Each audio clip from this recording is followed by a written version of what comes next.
Buen día, que Dios los bendiga muchísimo. Gracias a Dios por esta oportunidad tan hermosa que nos da de compartir su palabra. En esta ocasión vamos a leer en el segundo libro de Samuel. Segundo de Samuel, el capítulo es el 23, los versos son del 1 al 5. Segundo de Samuel 23, versos del 1 al 5. Dice la palabra del Señor: Estas son las palabras postreras de David. Dijo David, hijo de Isaí, dijo aquel varón que fue levantado en alto, el ungido del Dios de Jacob, el dulce cantor de Israel. El Espíritu de Jehová ha hablado por mí, y su palabra ha estado en mi lengua. El Dios de Israel ha dicho, me habló la roca de Israel. Habrá un justo que gobierne entre los hombres, que gobierne en el temor de Dios. Será como la luz de la mañana, como el resplandor del sol en una mañana sin nubes, como la lluvia que hace brotar la hierba de la tierra. No es así mi casa para con Dios. Sin embargo, Él ha hecho conmigo pacto perpetuo, ordenado en todas las cosas, y será guardado, aunque todavía no haga Él florecer toda mi salvación y mi deseo. En esta hora quisiera compartir con ustedes la segunda parte de la vida del rey David que se nos relata en este libro de Samuel. Vimos el día de ayer el primer libro de Samuel y cómo se relata la transición entre el tiempo de los jueces, un tiempo de oscuridad, de dificultades, de apostasía, de infidelidad del pueblo de Israel, cómo ese periodo termina con Samuel, el último juez, y cómo comienza el periodo de los reyes, y empieza con un reino fallido, tristemente con una oportunidad desperdiciada por Saúl al convertirse en un rey temeroso, un rey que nunca tuvo fe ni confianza en Dios. Siempre fue un hombre que se guiaba mucho por lo que él veía, por lo que él sentía, por lo que estaba a su alrededor. Nunca aprendió a depender de Dios y a obedecerlo, y fue desechado. Fue una oportunidad perdida, terrible. Y en cambio Dios se suscitó, se encontró, Él mismo se proveyó de un rey conforme a su corazón. Y ese rey fue David. Vimos cómo Dios lo eligió, el menor de la familia, el menos apreciado por parte de su familia. Fue quien Dios, viendo su corazón, sabiendo la naturaleza espiritual de ese hombre, fue que lo eligió. Y obviamente Dios no se equivoca, y ese hombre fue un hombre conforme al corazón de Dios. Un hombre que fue reconocido como el mayor rey que tuvo Israel y con el cual se comparaban todos los reyes posteriores a él. Diciendo, anduvo en los pasos de David, si es que ese rey era un rey bueno, o no anduvo en los pasos de David si era un rey malo. Fue el estándar para el juzgar de los reyes posteriores. Y en el libro segundo de Samuel encontramos el desarrollo de ese reino, porque en el libro primero de Samuel se habla de sus luchas que tuvo que enfrentar él contra el deseo de Saúl, su predecesor, de asesinarlo. Y él tuvo que andar huyendo, escapando de un lado para otro, en el desierto, en las cuevas, en tierras extranjeras. Finalmente, en el primer libro de Samuel se nos relata la muerte de Saúl, por lo cual pues queda libre David para reclamar el trono que muchos años antes se le había concedido por parte de Dios. Y el segundo libro de Samuel nos relata eso, nos relata el ascenso de David al trono, la consolidación de su reino y cómo este reino fue llevado a cabo en toda la vida de David. Y quisiera que viéramos rápido un repaso de lo que este libro nos enseña. Del capítulo 1 al capítulo 10 se nos narra la consolidación de ese reino.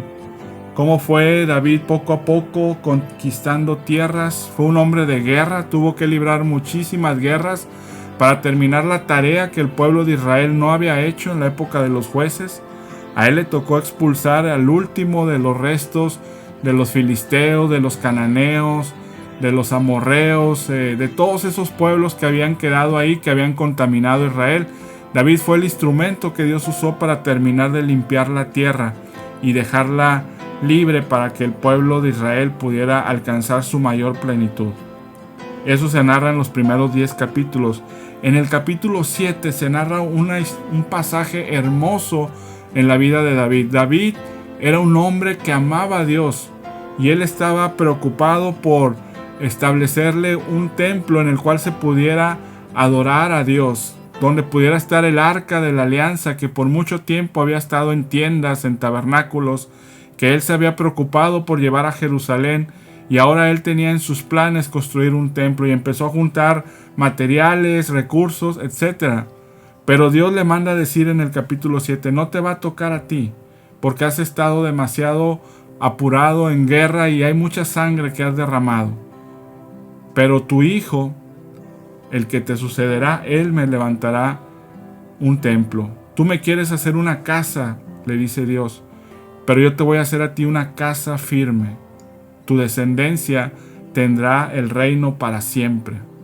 Y entonces David, en ese juego de palabras, dice, yo quise construir una casa, un templo físico, material, pero Dios me ha regalado esa herencia, el que siempre haya un descendiente mío reinando sobre el pueblo de Israel.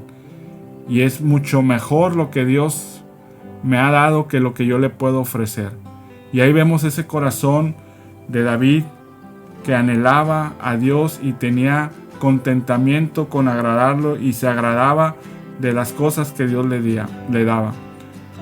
Entonces David, en vez de construir una casa para el Señor, un templo, recibe una herencia mucho mejor, porque esa herencia de que su descendencia reinara se prolongó hasta la llegada del Señor Jesucristo, descendiente de ese linaje de David, y el rey por excelencia, el rey que reina eternamente.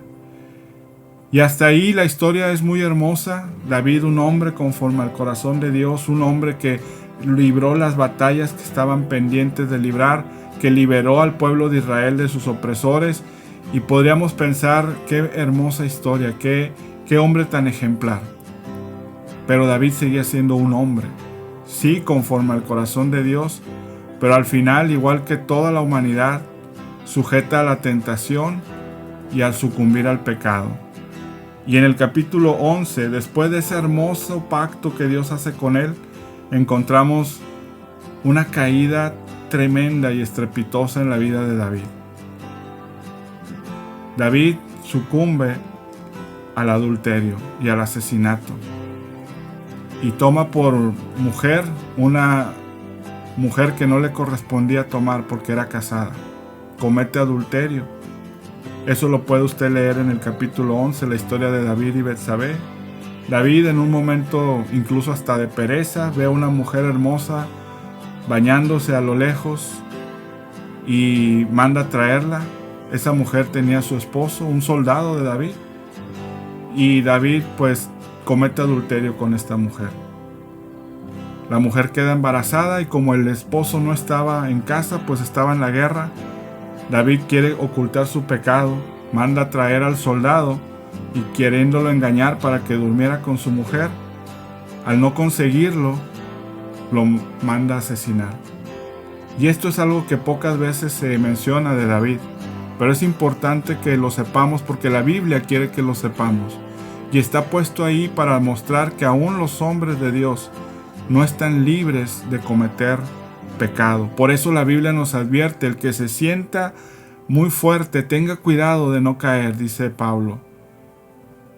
Afiáncese del Señor porque el pecado está a la puerta siempre y en cualquier descuido. Esa tarde de descuido de David en que se paseaba por su terraza y vio a una mujer a la distancia bañándose, el diablo la utilizó para tentarlo y David sucumbió. Él podía haberlo rechazado, pero desgraciadamente descuidó ese aspecto en su vida y se dejó llevar por sus ojos, por sus deseos, y después, tratando de ocultar su pecado, asesinó al esposo de esa mujer para poder quedarse con ella y cubrir ese pecado. Obviamente, el pecado siempre tiene consecuencias. Y Dios, a través de su profeta Natán, que antes le había dado esa hermosa noticia de que Dios le edificaría casa a David, ahora tuvo que ir a reprenderlo y a decirlo: lo que has hecho, Dios lo aborrece, Dios lo detesta. Dios detesta definitivamente el pecado. Lo que hiciste es muy malo porque has hecho que la gente, en vez de ver en ti un ejemplo, ahora vea en ti algo abominable a Dios. Y David, siendo rey, pudiera haber elegido ignorar esa advertencia. De hecho, Natán le dice: por lo que hiciste no va a quedar sin consecuencias. De aquí en adelante vas a tener muchos problemas con tu familia, vas a tener problemas incluso de muerte, de peligro de muerte, para que aprendas que el pecado siempre tiene consecuencias. No va a quedar oculto. Tú lo quisiste esconder, pero el pecado siempre sale a la luz. Y David, pudiendo haber negado, pudiendo haber hecho lo que Saúl hizo, excusarse cuando Dios lo reprendió y echarle la culpa a otros, David en ese momento dice: pequé contra Jehová. Y él reconoce su pecado. Y eso es lo que hace un hombre conforme al corazón de Dios. Dios no se había equivocado. David seguía siendo un hombre, pero no era un hombre cualquiera. Era un hombre conforme al corazón de Dios, que no buscaba justificarse por lo que había hecho. En ningún momento David dijo: no, pues es que me sentía muy solo, estaba triste, es que la mujer, es que esto, es que el otro. No, David en ese momento dice: pequé contra Jehová, merezco lo que el Señor me está diciendo. Y en ese momento escribió un salmo. David era un hombre que todas sus experiencias las convertía en cantos para el Señor. Y usted puede encontrar ese salmo en el número 51, Salmo 51. Le voy a leer una porción muy pequeña donde se ve cómo este hombre, conforme al corazón de Dios, tenía esa capacidad de reconocer sus errores. Dice: ten piedad de mí, oh Dios, conforme a tu misericordia. Conforme a la multitud de tus piedades, borra mis rebeliones. Lávame más y más de mi maldad y límpiame de mi pecado. Porque yo reconozco mis rebeliones y mi pecado está siempre delante de mí. Contra ti solo he pecado y he hecho lo malo delante de tus ojos, para que seas reconocido justo en tu palabra y tenido por puro en tu juicio. Eso es un hombre conforme al corazón de Dios. Claro que Dios no quiere que pequemos, no quiere que suframos las consecuencias de ese pecado, porque van a hacer sufrir. Desgraciadamente a David le costó la vida del niño que había concebido con Betsabé, el primer hijo. Le costó la vida de 2 de sus hijos, que después, mayores, pelearon entre sí porque seguramente, mal influenciados por ese ejemplo, ellos también cayeron en pecado. Le costó tener que huir por amenazas de muerte de su propio hijo. Todo eso lo puede usted leer, todas esas consecuencias entre el capítulo 12 y 21. Dios le dice: te he perdonado, no morirás, pero sufrirás las consecuencias. Y a partir del capítulo 12 hasta el 21, prácticamente hasta que acabó la vida de David, él siguió arrastrando las consecuencias de su pecado.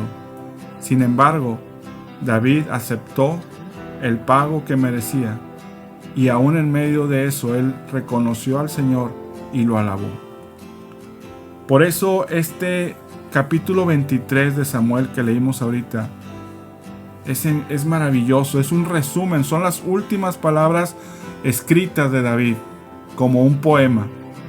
El dulce cantor de Israel, que le encantaba adorar a Dios en cualquier circunstancia. Y él escribe estas palabras hermosas como un resumen de su vida. Dice en este capítulo 23: dijo David, hijo de Isaí, dijo aquel varón que fue levantado en alto. Él reconocía de dónde venía.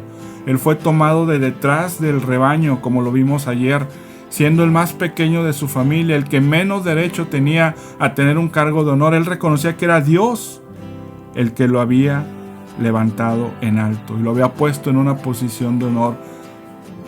El ungido del Dios de Jacob, él sabía que Dios era el que lo había elegido. El dulce cantor de Israel, un hombre que se deleitaba en adorar a Dios en las buenas y en las malas. ¿Cuántas veces nosotros, si estamos en las malas, nos olvidamos de Dios y ni siquiera se nos ocurre un canto para Él, una oración? Es ahí cuando más necesitamos imitar a David, un hombre conforme al corazón de Dios, y alabar a Dios en medio de la prueba, en medio del dolor, en medio de la lucha y en medio de la victoria y del triunfo. No olvidarnos nunca de Él. Él reconocía que el Espíritu de Dios hablaba por él, eso lo vemos en el versículo 2, y que su palabra era la que hablaba. Él reconocía que Dios y él tenían una relación íntima. David nunca fue idólatra. Usted no puede encontrar ni un rastro de deseo de él de abandonar a Dios o de olvidarse de él. Aún en el momento de su castigo, él reconocía que Dios era el que lo sostenía y que él se tenía bien merecido el castigo. Cuando él va huyendo de Absalón, escribe un salmo. Él alababa a Dios aún en el momento de la persecución, porque él reconocía que su vida dependía de Dios. Eso es un hombre conforme al corazón de Dios. Y él, en este pasaje final de su vida, cuando escribe estas palabras, él dice: Dios de Israel me ha dicho, la roca de Israel, que habrá un justo, y aquí se está refiriendo a un rey, que gobierne en el temor de Dios. Y describe a ese rey: será como la luz de la mañana, como el resplandor del sol, como la lluvia. Y aquí podríamos pensar que a lo mejor él estaba hablando de sí mismo, de su hijo o de su descendencia. Y podríamos pensar hasta que podía haber algo de soberbia en esas palabras. Pero no, fíjese lo que dice el versículo 5. No es así mi casa para con Dios. Él reconoce que él mismo no cumplía el ideal máximo de Dios. Él había fallado. Dios lo había perdonado. Él reconocía que Dios lo había perdonado. Pero él sabía que todavía estaba muy lejos del ideal de Dios. Eso es un hombre humilde, que a pesar de todo lo que él vivió, de las grandezas que Dios le dio, de ser el hombre más grande y de ser el perdonado más grande de la historia, porque Dios lo perdonó, porque él se arrepintió de su pecado, como lo acabamos de leer. Él reconocía que no llenaba la estatura que se esperaba. Eso es un hombre contrito y humillado, como dice también el Salmo 51, que un corazón contrito y humillado no desechará a Dios. Y él dice: sin embargo, a pesar de que no merezco ser bendecido por Dios como lo he sido, Él ha hecho conmigo pacto perpetuo. Porque la gracia de Dios es lo que es maravilloso. Nosotros fallamos. Aunque buscamos a Dios, estamos expuestos a cometer errores. Pero Dios, que es fiel, Él mantiene su pacto para con nosotros. Si volvemos a Él, como David lo hizo, si reconocemos nuestro pecado, Dios siempre va a estar abierto a recibirnos. Sí, tal vez, como dice aquí mismo David, aunque todavía no he alcanzado todo mi deseo, todavía no he florecido como yo hubiera querido porque el pecado me manchó, podemos leer entre líneas, Dios es fiel a su pacto y Él ordenará todas las cosas y será guardado. Qué hermoso este corazón que aquí se abre para mostrarnos lo que hace un hombre conforme al corazón de Dios.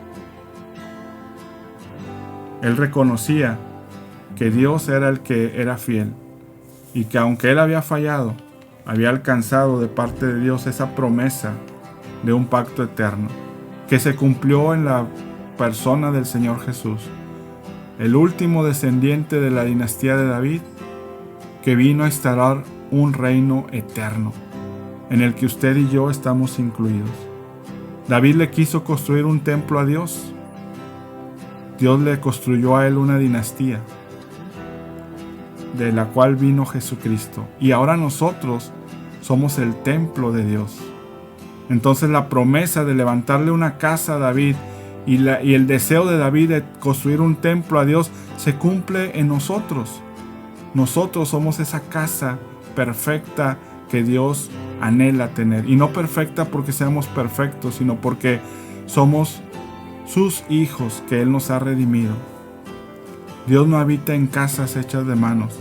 Él habita en los corazones. Y si usted es hijo de Dios, usted es el templo del Señor, donde el Señor anhela vivir. Y Jesús, que es el descendiente de David, quiere vivir en nuestros corazones. Que nuestros corazones sean como los de David. Corazones que son capaces de mantenerse fieles sin permitir que ningún ídolo nos aparte del Señor. Como David nunca perdió esa relación con Dios, aún en medio de sus errores. Que podamos imitar su ejemplo y que así nos convirtamos en esa casa que David anhelaba construir para Dios. Y que la casa de David, Jesús, venga a vivir a nuestra casa. Si usted es hijo de Dios, usted es casa de Dios. Y la casa de David vive en usted, Jesús. Si usted no es hijo de Dios, yo lo invito a que se convierta en ese templo en el cual Dios quiere hacer su morada. Y que aún con todos nuestros errores, tengamos esa capacidad de reconocerlos, humillarnos como David y poder ser bendecidos. Termino con esta última porción del Salmo 32 que la escribió David cuando él recibió la bendición de ser perdonado. Dice así: bienaventurado aquel cuya transgresión ha sido perdonada y cubierto su pecado. Bienaventurado el hombre a quien Dios no culpa de iniquidad y en cuyo espíritu no hay engaño. Mientras callé se envejecieron mis huesos en mi gemir todo el día, porque de día y de noche se agravó sobre mí tu mano, se volvió mi verdor en sequedades de verano. Mi pecado te declaré y no encubrí mi iniquidad. Dije, confesaré mis transgresiones a Jehová, y tú perdonaste la maldad de mi pecado. Que seamos personas conforme al corazón de Dios, buscando agradarlo siempre, y aún en medio de nuestros errores, seamos rápidos para reconocer nuestro pecado y confesarlo, y afrontar las consecuencias confiados de que con el perdón del Señor volveremos a florecer. Permítame orar. Padre Santo, bendito Dios, a esta hora, Señor, queremos ser como David, Padre. Hombres y mujeres que busquen, Señor, tu reino, Padre. Que busquen tu gloria, Señor. Que te alabemos en todo momento, Señor. Que aún en medio del error, en medio de la prueba, en medio de la lucha, reconozcamos nuestros errores, nuestros pecados, nos arrepintamos de ellos, Señor, y volvamos a ti, Padre. Tú, como dice tu palabra, como Él mismo lo experimentó, tú cubrirás nuestros pecados y perdonarás nuestras transgresiones. Si venimos a ti con espíritu contrito y humillado, Señor. Ayúdanos, Señor, a imitar ese ejemplo de un hombre conforme a tu corazón, que podamos ser casa en la que tú vengas a poner tu casa, Señor. Gracias, oro por todos los que escuchan este mensaje. Pido que tú, Señor, estés en sus corazones siempre. En el nombre de Jesús, amén. Dios les bendiga muchísimo. Hasta mañana.